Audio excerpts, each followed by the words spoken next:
前几天呢、在 Facebook 上面跳出有几张照片。什么照片呢？是我一台旧木琴搬来这里的一些照片。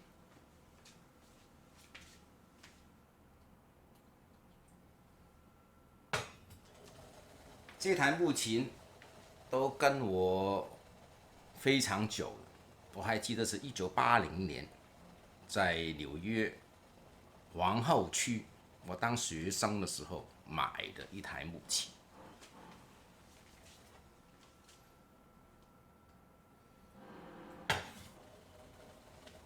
这台木琴跟了我南征北讨了，从纽约跟着我回去香港，在香港工作，然后第二次再回去纽约念书，念完书回来台湾定居，一直跟着我跑这些地方，最后来到台湾。后来因为我没有打算练木琴，这台木琴就放在台湾艺术大学里面。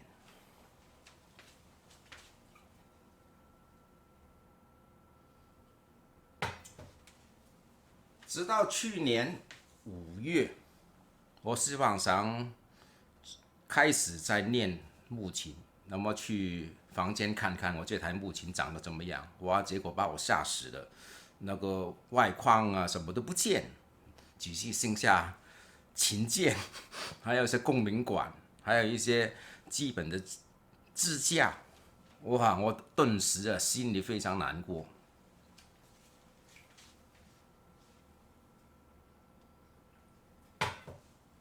最后怎么办法呢？有什么办法呢？所以就是去请教我很要好的朋友周友宏先生，他二话不说就叫我另外一个朋友黄平峰先生，帮我把这台快要肢解的木琴的残骸啊送到台中去。所以啊，周先生经过2个月的时间啊，就把我将这个台木琴呢、重新赋予它新的生命啊，帮它装了一个新的支架，那么它现在还是可以用了哈。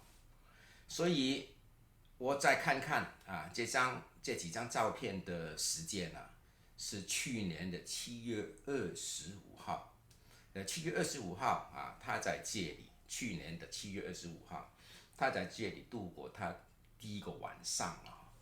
所以7月25号是他的这台木琴的重生之日，也是我个人啊那个重拾木琴独奏家的生涯的重生之日。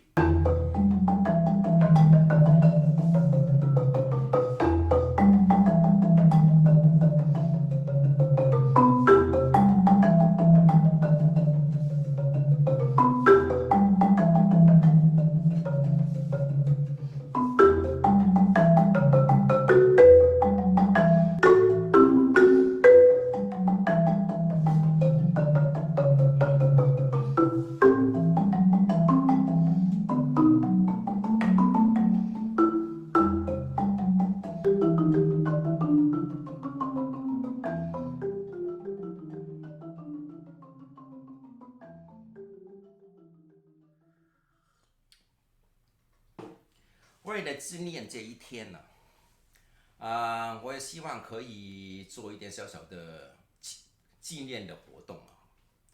那么我希望可以选择一首作品呢，我过去练过的，然后做一个很完整的录音，然后具体的很完整的呈现啊。7月25号，那么过去呢我有几首作品呢练的都算蛮上轨道的因为准备要拍 MV 了哈。那么我记得有一首是 Scarlatti 的 K1奏鸣曲。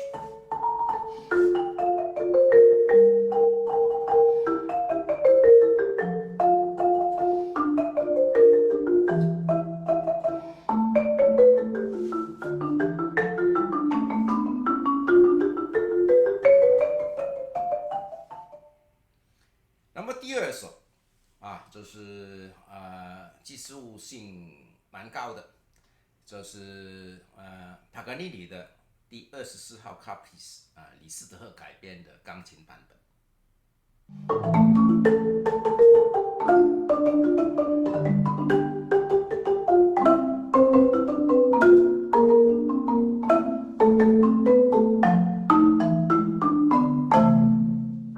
然后第三首是肖邦的夜曲，G 小调的夜曲。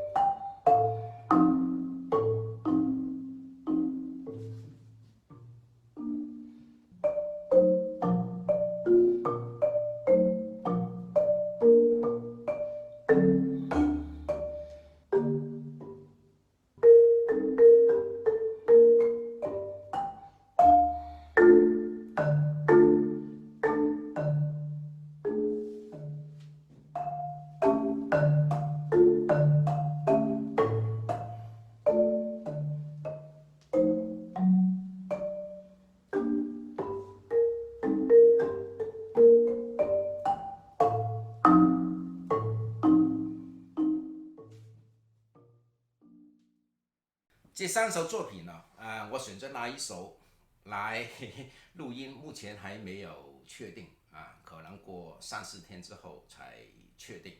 可是录音有一个完整的录音，在今年的7月25号呢是这个计划呢是确定的。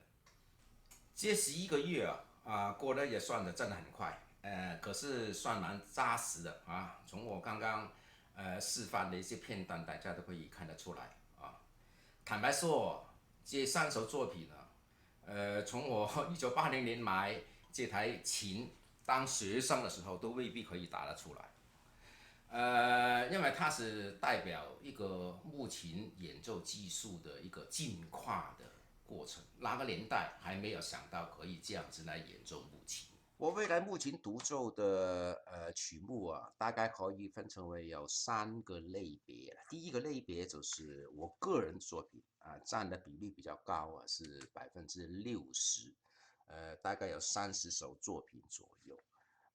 我以前也有跟大家有稍微提过，就是我为那个参考帕格尼尼24首 Caprice 这样的这个一种形式来创作24首木琴的独奏曲技巧的需求是蛮高的。除了以外，还有我希望能够写出有一首分量很重的木琴奏鸣曲，可以比较肖邦或者是 Rachmaninoff 的他们的钢琴奏鸣曲这样子的这种分量跟规模可以适合在音乐会里面来使用的所以我个人的作品呢，大概占了60%。那么第二个类别就是钢琴的经典的作品。过去11个月里面我也有挑选一些钢琴的经典的作品来移植到木琴上面来练习跟那个演出。像那个巴哈的 Chaconne 当然就是不顺利的版本然后还有巴哈的第5号的法国组曲，还有那个帕格尼尼的第24号的 Caprice 这是李斯特改编的那个钢琴的版本，还有一些肖邦的作品，还有一些 Scarlatti 的钢琴奏鸣曲。那么我希望未来也可以练一些那个 Ravel 的作品。所以在这一方面钢琴的经典曲子的这个百分比呢，还是占25%，大概有10首左右吧。那么最后一个类别就是木琴的经典了因为讲到木琴独奏，不能够忽略了木琴本身的好的作品。这个百分比是占的比较小一点点的15%。大概有7-8首我从过去我觉得是非常影响很深远的木琴的好的可以适合音乐会里面演奏的一些独奏曲子。目前只是想到 Velocities 啊，或者是 Merlins 啊，甚至 Minoru Miki 创作的 Time 啊。那么其他还有些什么啊？可能呃将来才会慢慢敲定下来了哈。重新拿起木琴棒当木琴独奏家这个决定是非常艰难的，挑战性也蛮高。我也知道未来的路会走的是非常孤单的，因为不会有很多人呢会支持的啦。可是从我的 Facebook 跟那个YouTube 的频道看得出来我自己个人也有蛮多人支持我的。所以呢我也希望呢可以在未来的时间里面大家一起来跟我来同心协力来那个打气。那么我未来在明年的1月底离开学校退休以后，全心冲刺那个木琴独奏的这个事业的时候我会用那个音乐会或者其他的线上的活动来跟大家来解释木琴为什么要这样打，为什么过去我对木琴那么失去信心，不想练下去了，原因何在慢慢用实际的行动跟演奏来跟大家来解释，希望未来可以继续得到大家的支持，谢谢。